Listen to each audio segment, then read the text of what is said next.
So there was this poetry slam my husband and I used to attend, and it just been nice. It happened every Friday, and we'd meet, would gather, and people would give poems, and it was beautiful. So on this particular day, I think it was some holiday in Nigeria or on the Nigerian calendar.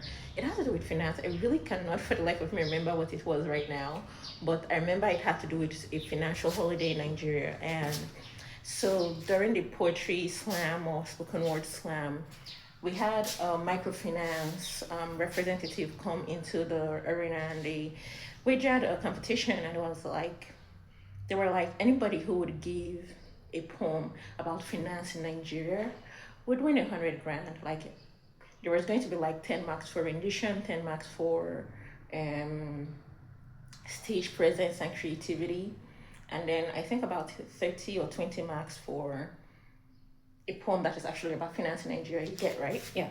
So people eager to win the money came and presented their poems, and it was beautiful. There's this particular lady who gave such a beautiful poem.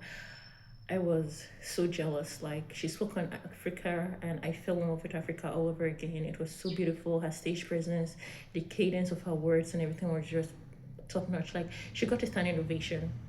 If you attend poetry slams, nobody stands up to clap. They snap their fingers. It was so beautiful. And then after her, this last guy came, and his work was more comedic. It was so funny. He talked about holes in our pocket and how you put 200,000 in your pocket and then there's a hole that just sucks. Like it was just so funny. But he didn't get the kind of ovation the previous girl got. And at the end of everything, the girl won. And the boy won, I'm sorry. The boy won the competition. He won the 100 grand, and he was shocked. He was like, me? I'm like, I felt the girl that came before me did better. Anyway, the girl too was shocked. She was so sure she was going to win. Like she literally said, my applause was greater. How did he win? And he was like, everyone was like, it's a juror, it's a juror, it's a juror, and everything. I don't know if she got her answer, but I knew the reason why. They literally gave an instruction. The poem had to be about finance in Nigeria, as beautifully rendered as her poem was. It had nothing to do with finance in Nigeria. So she was probably disqualified for that, or she just got marks for creativity and rendition and no mark for reading a poem about finance in Nigeria. Meanwhile, the guy got his full marks for giving a poem about finance in Nigeria.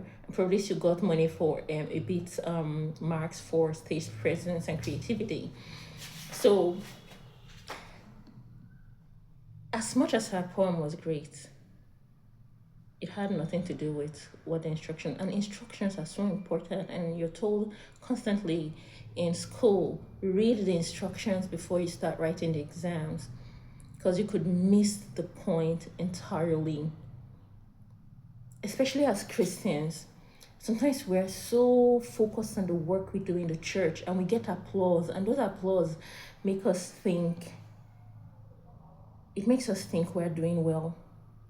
And that's why the Bible talks about people who come and say, we cast out demons in your name, we did great things in your name. And God will be like, I don't know you.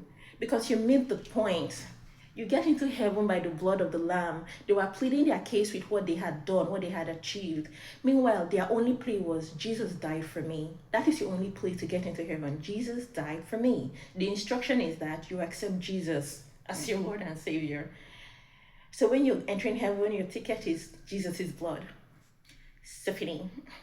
But sometimes we get caught up in all the works we are doing and all the applause we are getting.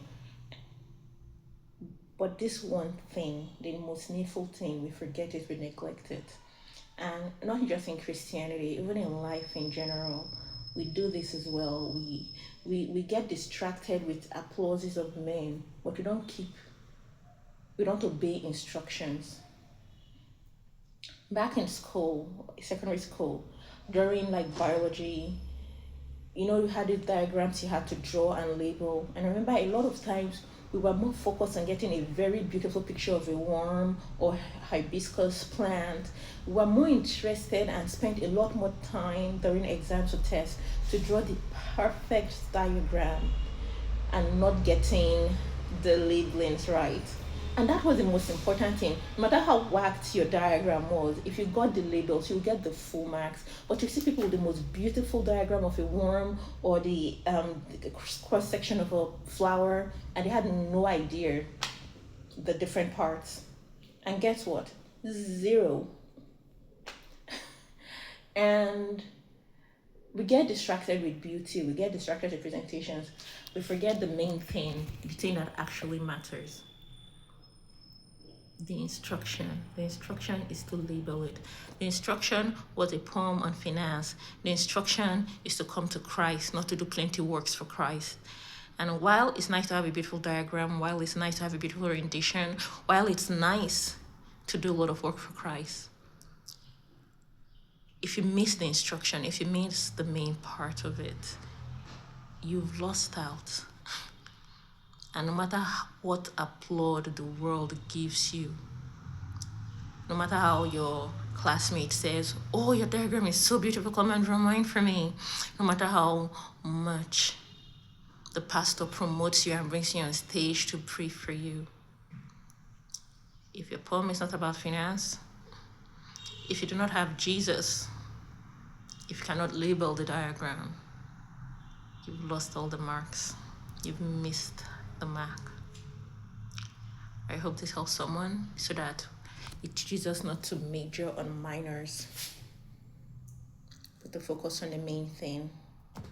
It's better to do the main thing poorly than to do something completely different excellently.